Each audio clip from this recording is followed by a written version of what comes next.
سوال یہ ہے کہ ایک عالم دین نے اپنی کتاب میں لکھا ہے کہ رسولوں کو عالم غیب سے وہی باتیں بتائی جاتی ہیں جن کو اللہ ان کے توسط سے اپنے بندوں کے پاس بھیجنا چاہتا ہے۔ استدلال میں یہ آیت پیش کی گئی ہے، یعنی وہ غیب کا عالم ہے اور وہ اپنے غیب پر کسی کو مطلع نہیں کرتا سوائے اس رسول کے جس کو اس نے چن لیا ہو، پھر وہ اس کے آگے اور پیچھے نگران لگا دیتا ہے تاکہ وہ جان لے کہ رسولوں نے اپنے رب کے پیغامات پہنچا دیے۔ مصنف کی اس بات سے یہ معلوم ہوتا ہے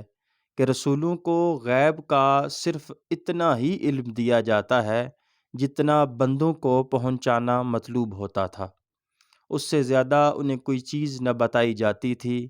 کیا یہ بات درست ہے؟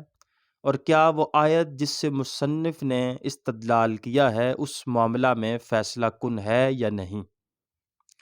جواب ارشاد ہوا، مصنف نے دراصل عوام الناس کے اس غلط خیال کی تردید کرنی چاہی ہے کہ رسول تمام ما کانا و ما یکون کو جانتے ہیں اور خدا نے ان کو پورا علم غیب دے دیا ہے، حتیٰ کہ جو کچھ خدا جانتا ہے وہی اس کا رسول بھی جانتا ہے۔ ظاہر ہے کہ یہ عقیدہ باطل ہے اور اس کی تردید کی حد تک مصنف کی بات درست ہے،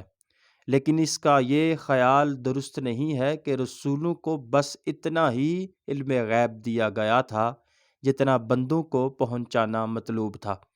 یہ بات قرآن اور حدیث کی تصریحات کے بھی خلاف ہے اور خود اس آیت سے بھی نہیں نکلتی جس سے مصنف نے استدلال کیا ہے۔ قرآن مجید میں حضرت یعقوب علیہ السلام کے متعلق ارشاد ہوا ہے کہ آپ نے اپنے بیٹوں سے فرمایا، میں خدا کی طرف سے وہ باتیں جانتا ہوں جو تم نہیں جانتے۔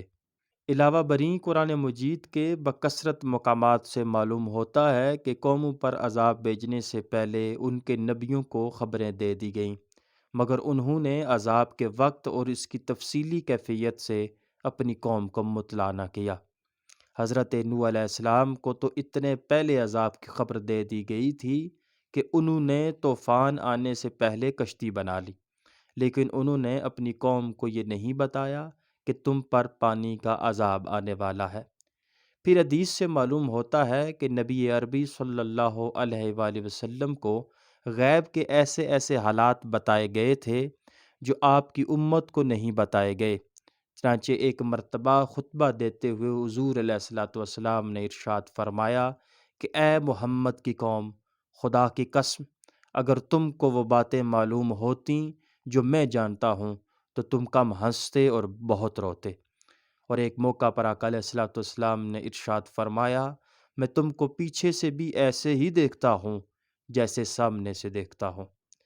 غرض بکثرت آیات اور روایات اس بات پر دلالت کرتی ہیں کہ رسولوں کو جو علم غیب دیا گیا تھا وہ اس سے بہت زیادہ تھا جو ان کے واسطے سے بندوں تک پہنچا، اور عقل بھی یہی چاہتی ہے کہ ایسا ہو، کیونکہ بندوں کو تو غیب کی صرف وہی باتیں معلوم ہونے کی ضرورت ہے جن کا تعلق عقائد ایمانیہ سے ہے، لیکن رسولوں کو ان کے سوا اور بہت سی ایسی معلومات حاصل ہونی چاہیے جو فرائض رسالت انجام دینے میں ان کے لیے مددگار ہوں۔ جس طرح سلطنت کی پالیسی ہے اور اس کے اسرار سے نائب السلطنت اور گورنروں کا ایک خاص حد تک واقف ہونا ضروری اور عام رعایا تک ان رازوں کو پہنچ جانا بجائے مفید ہونے کے الٹا مضر ہوتا ہے، اسی طرح ملکوت الہی کے بھی بہت سے اسرار ہیں جو خدا کے خاص نمائندے اور اس کے رسول جانتے ہیں اور عام رعیت ان سے بے خبر ہے۔ یہ علم غیب رسولوں کو تو اپنے فرائض سر انجام دینے میں مدد دیتا ہے، لیکن عام رعایا نہ اس علم کی ضرورت ہی رکھتی ہے اور نہ اس کا تحمل ہی کر سکتی ہے۔ زیادہ صحت کے ساتھ جو بات کہی جا سکتی ہے وہ مجملاً بس اس قدر ہے کہ نبی کا علم خدا کے علم سے کم اور بندوں کے علم سے زیادہ ہوتا ہے۔